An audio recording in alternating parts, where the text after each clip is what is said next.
여러분 안녕하십니까? 경제인사이트 정철진입니다. 한 주간의 경제 이슈를 돌아보는 주간 경제 인사이트 5월 셋째 주 경제 키워드 지금 만나보시죠.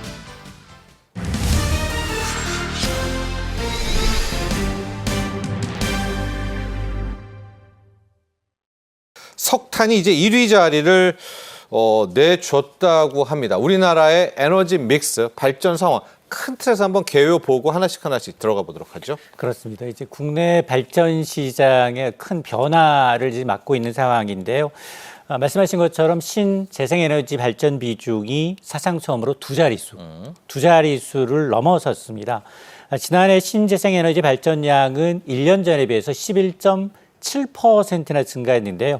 63.2테라와트시를 기록하고 있습니다. 이에 따라서 이제 총 발전량 대비 신재생 에너지 비중은 10.6%를 기록해서 사상 처음으로 이제 두 자릿수를 넘어섰는데요. 특히나 이제 태양광 중심의 설비 발전 확대가 주요 요인으로 꼽히고 있습니다. 네. 반면에 그동안 부동의 1위였던 17년 동안 1위였던 석탄 발전은 지금 원자력에 이어서 가스에까지 밀려가지고 3위까지로 내려앉았습니다. 네. 석탄 발전량은 약 9.6% 줄었고요. 원자력은 또 신한울 2호기 가동 영향으로 4.6%가 증가했습니다. 그러면서 이제 1위로 올라서게 됐고 가스 발전도 2위인데 한 6%가량 늘어났습니다. 그러나 이제 우리나라의 총 에너지 소비는 그동안 계속 늘어왔거든요. 지난해 역시 1년 전에 비해서 1.7%가 증가했는데 산업 분야에서 특히나 석유화학과 기계류 소비가 크게 늘었기 때문인데 정부는 어쨌든 뭐 원전이라든가 재생에너지, 수소 중심의 무탄소 에너지 확대와 함께 전력 시장의 어떤 제도 개편을 추진하고 있는데요. 또한 이제 석유 감축이 급격하게 이루어지다 보면 부작용이 나타날 수 있습니다. 그러다 보니까 이런 부작용을 최소화하기 위해서 범정부 차원의 대응도 예고하고 있는 상황인데요. 자, 이런 전반적인 흐름은 한국의 에너지 구조가 친환경 중심으로 빠르게 이동하고 있음을 보여주고 있습니다. 네. 자, 신재생 에너지 이야기 좀 해보도록 하겠습니다. 우리나라 처음으로 10% 비중이 이제 넘어서게 된 건데 정권이 바뀔 때마다 에너지 믹스 좀 부침이 있었잖아요. 근데 신재생 에너지도 많은 영향을 받을 줄 알았는데 오히려 꾸준히 이 확대 기조는 계속 이어졌습니다. 현 정부에서도 그랬죠? 맞습니다. 예. 사실은 이제 이 미국도 그럼 마찬가지입니다만 우리나라도 에너지 정책은 정권에 따라 부침이 좀 심한 상황입니다. 네. 국내 전력 시장에서 이렇게 신재생 에너지 발전 비중이 이제 두 자릿수로 지금 넘어선 배경의 이면에는 정부 정책의 변화가 한 몫을 했습니다. 영향을 안 받았던 것 같아요. 확대 기조에는. 네. 특히나 이제 윤석열 정부 출범 이후에 2022년 발표됐던 새 정부 에너지 정책 방향을 보게 되면 이게 중요한 어떤 분기점이 되고 있는데요. 기후변화 대응과 이제 에너지 안보 강화, 그리고 에너지의 신산업 육성 등을 목표로 해서 에너지 믹스를 원전 중심으로 재정립했죠. 동시에 이제 신재생 에너지 보급 확대를 이제 병행하는 방향으로 큰 틀을 짠 겁니다. 네네. 자, 그러다 보니 그동안 중단됐던 신한울 3호기, 4호기 같은 원전 건설이 재개가 됐고요. 또 이제 노후 원전 10기의 경우에는 계속 운전도 빠르게 추진이 되고 있습니다. 반면에 석탄 발전은 이제 점진적인 감축 기조로 전환되면서 지난해 발전량이 이제 크게 줄면서 17년 만에 이제 3위까지 밀리게 됐는데요. 반면에 이제 신재생 에너지에게는 태양광 중심의 설비 확대와 정책적 투자 여건이 개선된 데 힘입어서 빠르게 이제 비중이 늘고 있는데 태양광의 발전 설비 용량은 무려 13% 넘게 증가했고요. 전체 발전 설비 가운데 태양광 비중은 22.7%까지 껑충 뛰었습니다. 정부는 원전과 재생에너지, 수소에너지 조화를 통해서 오는 2030년까지 화석 연료의 수입 의존도를 60%까지 현저하게 낮추고요. 네. 에너지 산업에서만 이제 10만 개 이상 일자리 창출을 기대하고 있습니다. 이처럼 이제 정부 정책이 에너지 시장의 판도 변화에 직간접적으로 이제 영향을 미치고 있는 건 분명해 보입니다. 네.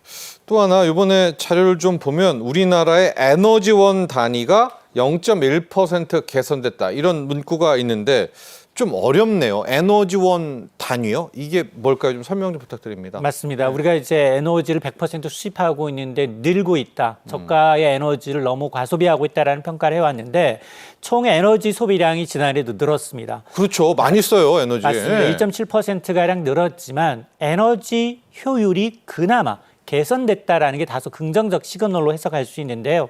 2024년 한국의 총 에너지 소비는 지금 1년 전에 비해서 1.7% 늘었지만 산업용뿐만 아니라 수송용, 건물용 이런 이제 전반적인 이제 이 경제 활동이 활발해졌음을 의미하는데 그러나 여기서 주목할 건 말씀하셨던 것처럼 에너지원 단가가 0.1% 개선됐다라는 건데요.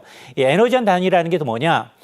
GDP 100달러를 생산하는 데 들어간 에너지 양을 의미합니다. 예. 그러니까 낮을수록 에너지 효율이 높다라는 뜻인데요. 예. 즉 에너지 소비가 늘었음에도 불구하고 같은 경제 가치를 창출하는 데 드는 에너지의 소비량은 줄었다라는 의미인데 이런 이제 현상은 정부의 에너지 효율화 노력과 더불어서 무탄소 에너지 공급 확대가 맞물려서 어떤 긍정적인 성과를 내고 있다라는 의미인데 일단 산업부는 산업 성장과 효율 개선이 동시에 이루어지고 있다라는 평가를 내리고 있는데요. 네. 따라서 에너지 다소비 구조에서 효율 중심으로 서서히 가시적인 성과가 내고 있는 게 아니냐라는 건데 이는 뭐 탄소 이제 중립 전환과 산업 경쟁력 제고 측면에서는 다소 고무적인 시그널로 해석할 수 있습니다. 자, 그런데요, 소장님. 올 3월에 나왔던 거죠. 11찬 전기본, 이 전력수거 기본계획을 보면 석탄은 더 많이 좀 감축하는 것 같습니다. 13년 내에 3분의 2의 석탄 발전소가 없어진다. 자, 그런데 지금 트럼프 대통령을 바라보면 오히려 뭐 석유, 가스가 아니라 석탄도 다시 가자라고 하고 있고 이렇게 좀 우리가 큰 규모로 석탄을 없애도 되나? 이렇게 좀 눈치 보면서 없애야 되는 거 아닌가? 너무 좀 급박한 것 같기다 이런 생각도 좀 듭니다. 왜냐하면 우리가 뭐 원전도 봤지만 또 방향이 또 어떻게 바뀔 수도 있는 거 아닌가 싶기도 합니다. 이 석탄 어떻게 해야 될까요? 맞습니다. 지적하셨던 것처럼 정부가 올 3월 이제 확정했던 11차 전력수급 기본 계획을 보게 되면 현재 61기 석탄 발전소 가운데 40기, 네. 무려 3분의 2가량을 2038년까지 이제 폐지하겠다라는 겁니다. 멈추는 거죠, 공장이. 맞습니다. 네. 자, 이렇게 되면 전체 석탄 발전의 약 3분의 2가량이 해당이 되는데 석탄 발전 설비로 인한 이제 발전량이 크게 줄어듭니다. 현행 한 39.2기가와트시에서 지금 뭐 22.2기가와트까지 이제 줄어들게 되는데 이는 뭐 2050 탄소 중립 실현을 위한 이제 필수적인 조치인 건 맞습니다. 예. 그럼에도 불구하고 이제 산업부는 질서 있는 전환을 위해서 전담 협의체를 구성하고요. 대체 방안을 지금 모색하고 있습니다.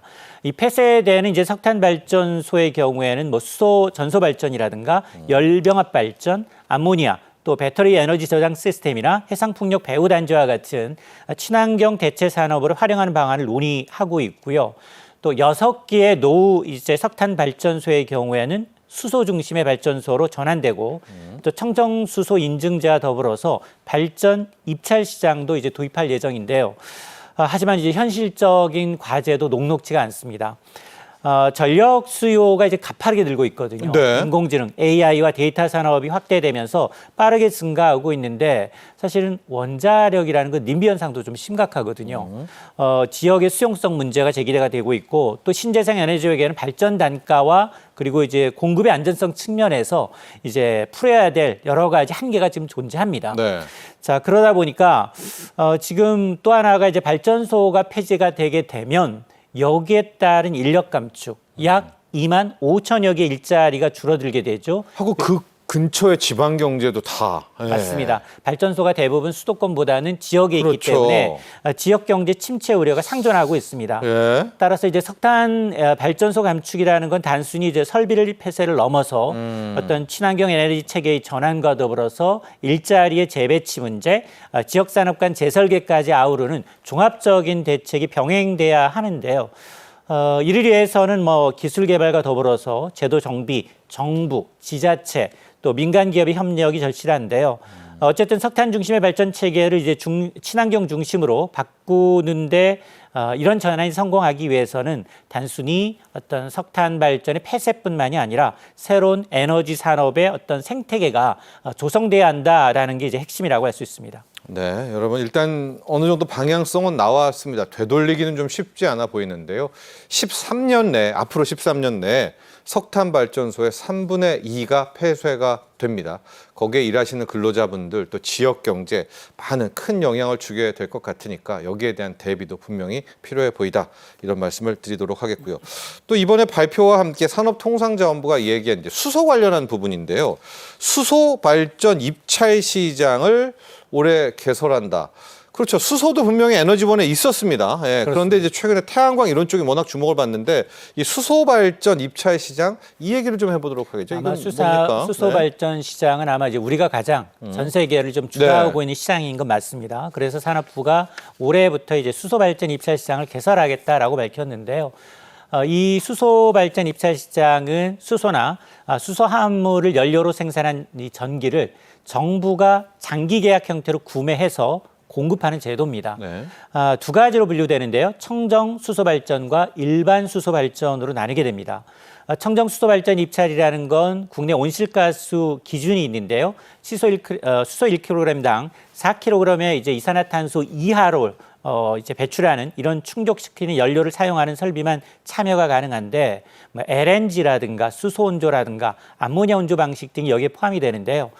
올해 입찰 물량은 약 3,000기가와트시, 계약 기간 한 15년이고 환율 연계 정산 제도와 이제 물량 차입 제도가 도입돼서 산업의 리스크가 다소 이제 줄어들 것으로 기대를 하고 있습니다. 또 하나 이제 일반 수소 발전은 주로 연료 전지를 사용하고 있고요. 소규모 분산형 발전 확대를 목표로 하고 있습니다. 네. 올해 입찰 물량은 약 1,300kW시고 계약 기간 한 20년 정도인데요. 정부는 이제 일반 수소 발전은 8월경에 청정 수소 발전은 이제 11월 선정할 예정인데요. 정부는 이제 수소 경제 활성화와 온실가스 감축을 위해서 이 제도를 매년 운영한다는 계획입니다. 다만 지난해 한번 해보니까 네. 이 청정 수소 발전 입찰에 단 한 곳만 입찰을 할 정도로 흥행에는 좀 실패를 했습니다. 네. 그래서 올해는 이제 제도 개선을 통해서 입찰 사업 참여자를 좀 늘리는 방안을 여러 가지로 좀 모색을 하고 있는 상황인데요. 어쨌든 이 제도가 수소 산업과 전력 시장에 어떤 실질적인 변화를 가져올지 주목이 되고 있습니다. 일반 수소보다 좀 청정 수소를 하면 발전 효율 이런 게 더 좋은 건가요? 이게 어떤 좀 차이가 있죠? 일단 이제 수소의 경우에는 이제 그동안 이제 친환경 중에서도 완전히 이제 전기로 가는 그 중간 단계로서 우리가 이제 수소 발전에 굉장히 노력을 해왔는데요. 네. 올해 이 청정 수소 발전 입찰 시장은 이제 두 번째로 진행이 되고 있습니다. 총 이제 3,000kWh 규모로 전력을 대상으로 하고 있는데 한 15년 동안 거래가 이루어지게 되고요. 청정 수소는 이제 이 한국에너지공단의 인증을 받은 연료만 사용 가능한데 온실가스 배출 기준이 있습니다. 1kg당 CO2, 이산화탄소 환산 4kg 이하로 배출하는 기준을 충족해야만 참여가 가능하고요. 2025년에 새로 도입되는 제도로 환율 연계 정산 제도와 더불어서 물량 차입 제도가 도입이 되는데요.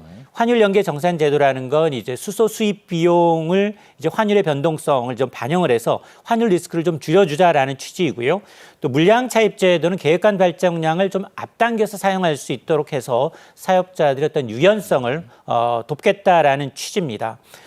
청정 수소는 사실 단가는 좀 비쌉니다. 네. 일반 수소에 비해서 두세 배 이상 단가가 좀 비싸지만 이번 제도 개선으로 사업의 안정성이 좀 높아지게 되면 입찰 참여 장벽이 좀 낮아지지 않을까라는 기대를 하고 있는데요.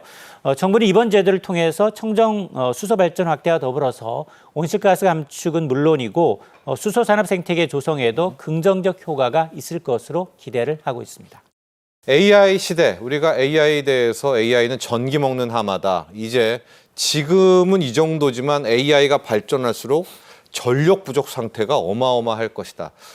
스페인, 포르투갈 아마 AI 때문은 아니겠지만 여기에 대정전도 나면서 자, 소장님 전력에 대한 중요성이 어마어마하게 커지고 있습니다. 특히 AI 산업이 더 발전될 거 아니겠습니까? 전력 맞습니다. 이대로는 좀 안 되겠다. 더 많은 좀 확보 방안들 언급이 되고 있습니다. 어떤 방향으로 나아가야 됩니까? 맞습니다. 이제 지금 AI와 이제 데이터 센터가 급성장하다 보니까 지금 이제 IEA 국제 에너지 기구는 당장입니다. 2026년까지 글로벌 전력 수요가 2배 이상 늘어날 수 있다. 내년인데요? 당장 그렇습니다.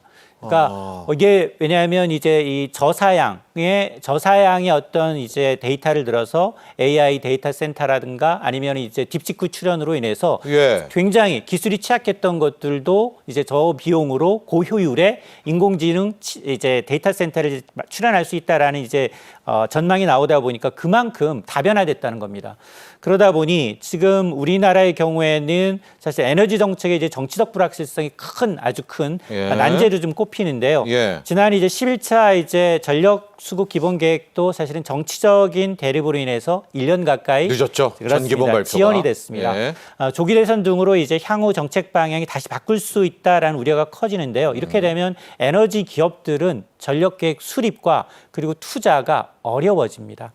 자, 그러다 보니까 기존에 정해진 계획 방식 대신에 다양한 시나리오를 마련해서 수요와 기술 변화에 따라서 유연하게 대응하는 이른바 아웃룩 방식의 전환도 필요한 게 아니냐라는 이제 제언이 나오고 있는데요. 네, 어쨌든 정부는 이제 네. 거시적인 정책 방향을 좀 제시하고 또 민간 주도의 시장을 좀 경쟁적으로 가격과 이제 효율을 좀 확보하는 구조로 개편해야 될 필요는 있어 보입니다.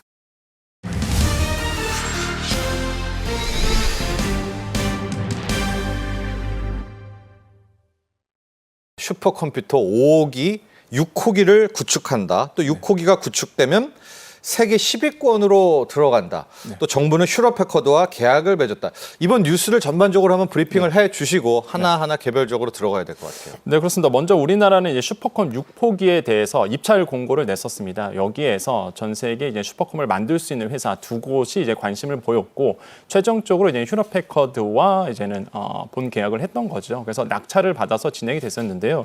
이 금액이 이제는 3,825억 원 규모입니다. 이게 날짜가 5월 12일에 한국과학기술정보연구원과 이제 최종적으로 이제 계약을 한 상태다 이렇게 보시면 되겠고요. 여기서 말하는 금액은요, 유지보수가 이제 금액이 포함된 금액입니다. 유지보수 한 780억 원 정도가 포함되어 있는 금액이 바로 이제 3,825억 원 규모고요. 그래서 많은 분들이 이제 휴럽패커드에 대해서 이제는 궁금해하시는데 기술력이 있는 회사죠. 당연히 이제는 뭐 클라우딩이라든지 아니면 슈퍼컴퓨터의 제작 기술을 가지고 있는 회사이기도 하고요. 무엇보다 세계 슈퍼컴퓨터 1, 2위를 기록하고 있는 이제 미국에 있는데 이거를 또 수주 납품했던 기업이기도 합니다. 그래서 기술력이 있는 기업이고, 그다음에 이제 슈퍼컴 도입 일정이 이제 굉장히 중요하겠죠. 아까 우리가 자막에도 나왔었는데요. 내년 상반기 중으로 우리가 이제는 도입을 해서 운영할 계획으로 있습니다. 그래서 장비 도입에 한 8에서 10개월 정도가 소요가 되는데 이게 뭐 조립해서 들어오는 게 아니라 부품이 이제 들어와서 한국에서 이제 조립을 하게 되는 형식으로 됩니다. 그래서 이제 부품이 들어오는 시간까지 하면은 아마 내년 상반기쯤에 이제 운영할 것으로 지금 보고 있고요. 그래서 이제 2개월간 베타 서비스 또 진행하게 됩니다. 그런 다음에 뭘 하느냐? 이 6호기 가지고 본격적인 연구 개발에 들어가게 되는데, 그래서 본격적인 과제 공모를 하게 됩니다. 정부는. 그러면 연구진들이 또한 연구소들이 우리가 이런 슈퍼컴퓨터 6호기를 가지고 이런 연구를 하겠습니다라고 해서 연구 계획서를 제출을 하게 되고요. 그거 가지고 이제 차차 또 진행이 되겠죠. 그래서 실제 슈퍼컴 6호기는요, 뭐 차차 이제 성능에 대해서 말씀드리겠지만 굉장히 빠른 이제 네트워크 성능을 가지고 있습니다. 400GBps의 이제 통신 능력을 가지고 있다 보니까 이런 것들도 굉장히 좀 눈여겨볼 만하고요. 그래서 이제 좀 결론적으로 보면은 10위권의 슈퍼컴의 어떤 성능을 가지고 있는 나라로 도약 발전할 거다 이렇게 보고 있습니다. 네, 지금 우리가 구축하려는 게 슈퍼컴퓨터 6호기잖아요. 그럼 네. 당연히 앞에 5호기가 있었을 테니까 맞습니다.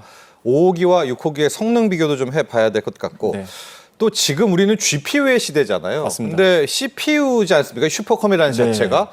이게 좀 뭐 필요한지 그런 것도 좀 함께 이야기해 주시고, 양자 시대도 함께 가고 있고 네. 이 슈퍼컴퓨터가 여러모로 좀 글쎄요 해야 될 이야기가 많은 것 같거든요. 맞습니다. 성능 쪽 한번 볼까요? 네. 그리고 지금 이제 정부가 도입하고 있는 거는요, 이제 슈퍼컴 6호기인데, 네. 근데 이제 5호기가 좀 다른 게, 사실 5호기 같은 경우는 이제 CPU 중심이었다 그러면 6호기는요, 이제 CPU와 GPU가 함께 들어간 슈퍼컴이다. 그럼 딱 GPU 하면 떠오르는 게 바로 AI 연산이겠죠. 그렇죠. 그래서 통찰. 예, 이런 것들이 이제 좀 다른데요. 일단 2년을 기다렸습니다. 그러면서 이제 2026년 상반기에 6호기가 이제 도입이 되는데, 이제 5호기보다요, 이제 속도가 무려 23배 정도 빠르고요. 저장 공간은 무려 10배 정도가 더 확대가 됩니다.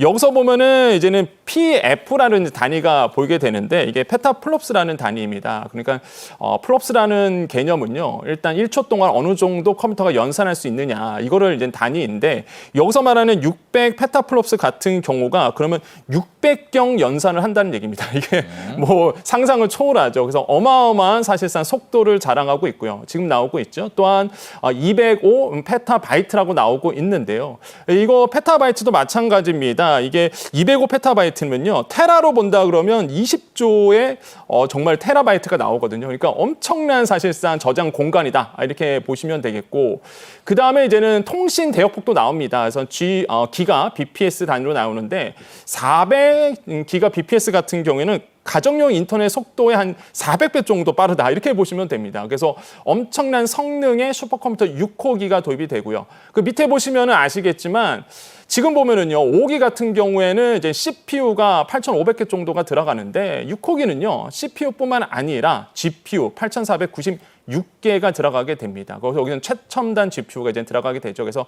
이런 것들이 이제 5호기와 이제 차이점이다 이렇게 보시면 되겠고 특히 엔비디아의 GH200 칩이 들어간다 이렇게 보시면 되겠고요. 이런 점들이 아마 5호기와 6호기의 가장 큰 차이점이고 그럼 당연히 연구 개발하는 분야도 분명히 달라질 수 있다. 그래서 결국에는 AI 모델을 연구할 수 있는 길이 이제 슈퍼컴퓨터를 통해서 열렸다고 보시면 되겠고 지금 연구 과제의 30%는요. 그래서 정부는 한 30%를 AI 쪽으로 이제 할애를 하겠다라고 이제 밝힌 상태입니다. 네, 우리가 알고 있는 슈퍼컴퓨터는 그야말로 연산의 컴퓨터, 이 CPU 체제인데 방금 이야기를 해주셨지만은 네. 이번에 6호기부터는 CPU와 GPU를 함께 공존하는. 네. 그렇다면 이제 뭐 연산 추론을 이제 슈퍼컴에서도 하게끔 만드는 건가요? 어디에 활용할까요? 역시 AI 쪽도 많이 염두에 두는 거 아닙니까? 네, 맞습니다. 뭐 아까 앵커님 말씀하신 것처럼 AI 분야도 있겠죠. 네. 그다음에 이제 양자 컴퓨팅도 사실상 연구 분야도 들어오게 됩니다.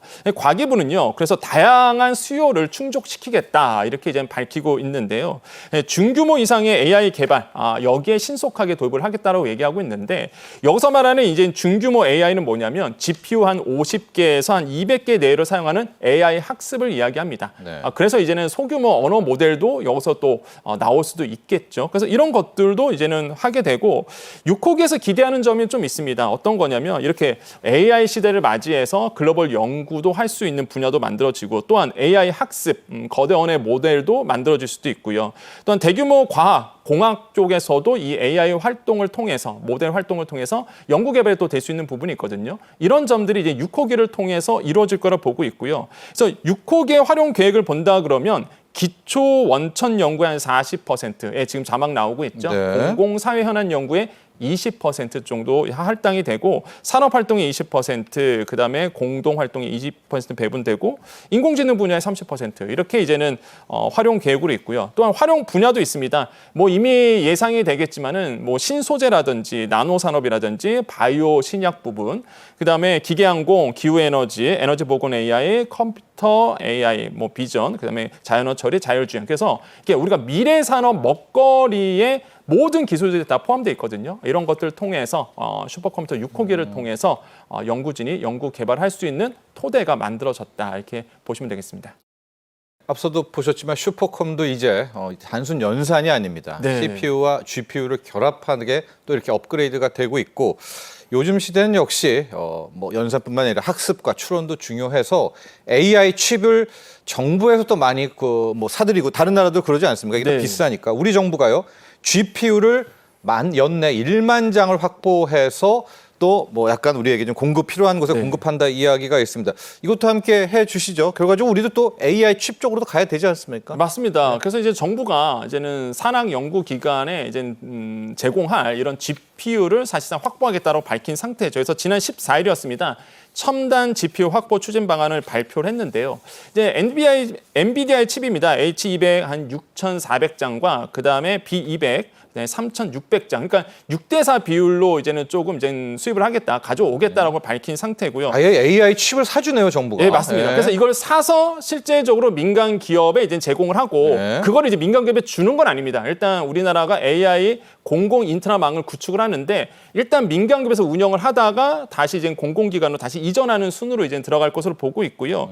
지금 보시면 H200 6,400장 이제 갖고 오겠다고 밝혔는데 이거는 이제는 굉장히 첨단 칩입니다. 물론 그보다 저 첨단 칩은 역시나 이제는 블랙을 아키텍처를 쓰는 B200이라 보시면 되는데 네. B200도 이번에 이제 6대4 비율로 갖고 온다 그랬잖아요. 그래서 2004년 후반에 나왔던 정말 최첨단 칩인데 이것도 우리가 확보를 하겠다라고 밝혔어요. 그래서 GPU 확보 추진 계획이 보여주고 있습니다. 그래서 5월에 GPU 구매, 구축, 대행 클라우드 기업을 이제 공모를 합니다. 그 여기서 뽑힌 이 대형 클라우드 기업에서 평가를 하겠죠, 당연히. 심사도 보고 이제는 여기서 이제 선정이 되면 GPU를 나라에서 구매 발주해서 이거를 데이터 센터로 이전을 합니다. 그래서 데이터 센터가 다 운영이 되면은 AI 컴퓨팅 센터, 이거는 국가 AI 컴퓨팅 센터가 곧 열립니다. 그럼 여기에 다시 이제는 조금 임대해 줬던 것을 갖고 와서 실제적으로 쓰게 되는 형식으로 갑니다. 그래서 임대용이네요. 네, 그래서 이거를 민간 기업에 주겠다 이런 건 아니라는 거죠. 그래서